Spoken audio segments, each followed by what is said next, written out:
안녕하십니까. 선거권의 혼술 2월 19일 수요일입니다.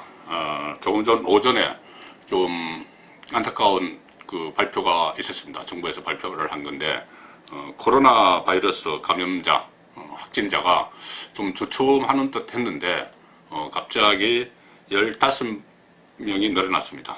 15명이 늘어나서 확진자가 총수가 46명이 됐고 대구 경북 지역에서 무더기 대량으로 좀 발생을 했습니다. 13분이 그 감염 확진자로 됐고 수도권에서도 2분이 확진 판정을 받았습니다. 자, 이렇게 되니까 좀 주춤하던 이 코로나 바이러스가 상당히 사회 전반에 만연할 가능성, 그런 가능성 때문에 초비상이 걸렸습니다. 모든 그 부처도 비상이 걸리고, 자영업자, 국민들 전부 비상이 걸린 상태인데, 자, 여기서 중심을 잡고 이 대처를 해야 될 인물은 정부, 그 중에서도 대통령입니다. 대통령이 중심을 잡아야 되는데, 지금 문재인 대통령의 이 대책, 이 관련 발언들이 계속 우왕좌왕하고 있습니다. 제일 처음에 이 감염이 시작이 됐을 때 그런 이야기를 했죠.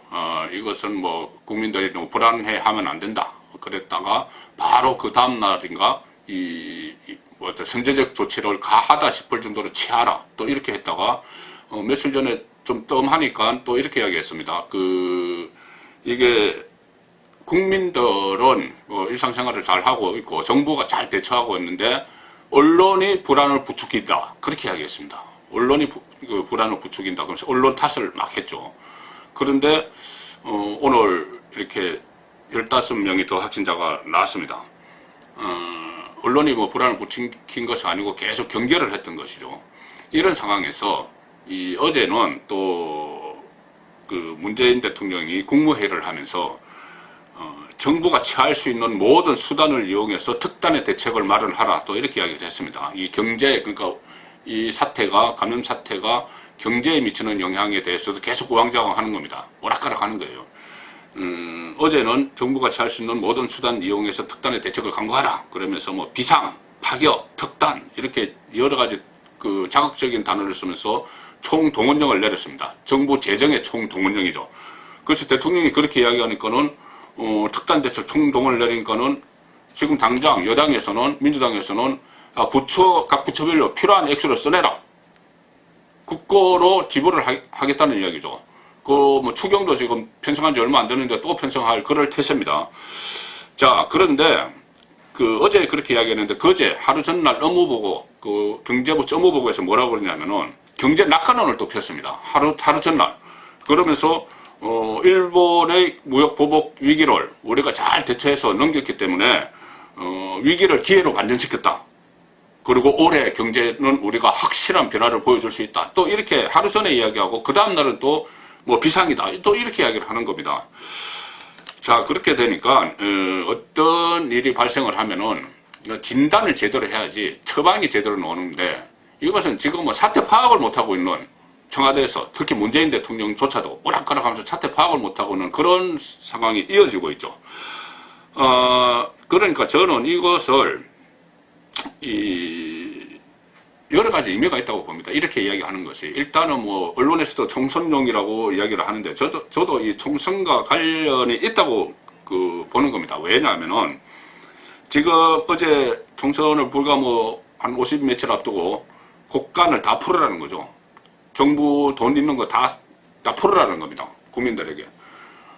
얼마 전에 고민정 전 청와대 대변인이 그런 말을 했죠. 곡간은 다 쌓아놓는 게 아니고 풀으라고 있는 것이다. 그렇게 이야기를 하셨습니다. 그러니까 정부 재정을 전부 다 풀겠다는 이야기인데, 그동안 곡간을 쌓았던 사람이 따로 있고 또 푸는 사람이 따로 있는 그런 형국이 됐고, 결국은 이 곡간이 다 비어지면은 우리 후세대뿐이 아니고 당장 몇 년 앞에 또 국민들의 부담으로 돌아옵니다. 그런데 그렇게 해서 포퓰리즘적으로 해서 총선에서 좀 덕을 보겠다는 그런 생각이 아닌가 싶고, 그 다음에 또 책임 전가를 하고 있는 거 아닌가. 왜 그러냐면 지금까지 계속 서민들은 최강 경기가 너무 어렵고 한데, 이 대통령은 계속 경제가 잘 되고 있다.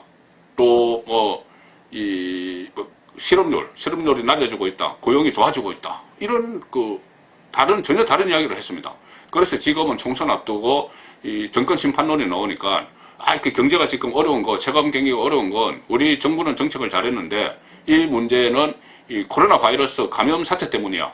이 이야기를 하려고 하는 거 아닌가 싶을 정도로 상당히 좀 오락가락하는 그런 정책이 상당히 문제라고 봅니다.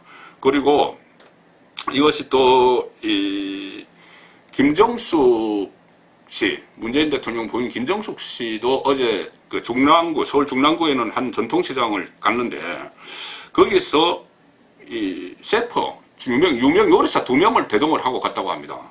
뭐 잘 아시는, 저도 이 셰프들을 좋아하는데 이연복, 박준우 두 요리사를 대동을 하고 전통시장을 가서 같은 차에서 내렸다고 하니까는 같이 일행으로 가서 다니면서 이 셰프들이 김정숙 씨가 꿀을 사면은 봉지에 그 꿀을 담아주기도 하고, 무슨 요리법, 대파를 사니까 그 대파의 요리법을 설명을 하기도 했다는데, 지금 그런 이야기를 할 때입니까? 그리고 또 이런 일이 있었습니다. 어제 중랑구 그 전통시장에서는 상인들이 이 경기가 어렵다 이런 말을 안 했다고 합니다. 그냥 김정숙 씨가 오니까는 실물을 보니까 얼굴이 더 예쁘네요. 이런 식으로 인사를 하고, 그러니까는 김정숙 씨가 마스크를 벗으면 더 예쁜데 보여드릴까요? 이런 식으로 이야기를 했다는 거죠. 자, 왜 중랑구 그 전통시장 시민들이 그렇게 했느냐? 좀 cen소리를 못 했느냐? 그거죠. 문재인 대통령이 아산시장 가서 그 상인에게, 그 반찬가게 그 주인에게 경기가 어떠냐? 그러니까는 거지 같아요. 그렇게 이야기를 했죠. 거지 같아요. 이거 서민 용어입니다. 아주 경기가 어렵고 우리 참 못 살겠습니다. 이 이야기를 거지 같아요. 이렇게 했죠. 그러니까 그것을 친문 네티즌들이 일제히 신상털기를 했습니다. 그 반찬가게 주인에 대해서. 신상털기를 하면서 무슨 한밤중에 전화도 하고 어떻게 대통령에게 거지 같다는 말을 쓰느냐. 이런 식으로 이야기를 한 거죠. 그건 완전 서민들이 쓰는 용어인데. 그렇게 되니까 그것을 다 주문해서 본 중랑구 전통시장 그 상인들이 김정숙 씨가 오니까 그런 말 안 한 거예요. 경기 어렵다 이렇게 했다가는 또 신상 털릴라. 그런 생각을 했다고 생각을 하니까 상당히 저는 쓸쓸합니다. 씁쓸합니다. 너무 씁쓸한 이야기가 나오는 것이죠. 어쨌든 이런 지금 확진자가 늘어나고 있는 이런 상황에서 제발 좀 그 정부 또 청와대 특히 문재인 대통령이 그냥 나서지 말고 정말 사태를 정확하게 파악을 하고 대책을 마련하고 해야 될 때인데 지금 이런 식으로 오락가락하고 어떤 보여주기식 총선 앞두고 그런 총선 행보를 하는 듯한 그런 행동을 하는 것을 보면서 정말 문재인 정권이 국민들을 정말 생각을 하고 있는지, 정말 지금까지 제가 쭉 말씀드렸던 것처럼 열성 지지자만 보고 정치를 하는 것인지 그 상황을 다시 한번 떠올리게 됩니다. 지금 이렇게 국민들이 어려운 상태에서는 차라리 문재인 대통령이나 김정숙 씨나 그냥 가만히 있는 게 낫다. 그런 생각을 해본 오늘 하루였습니다. 손권의 혼술이었습니다.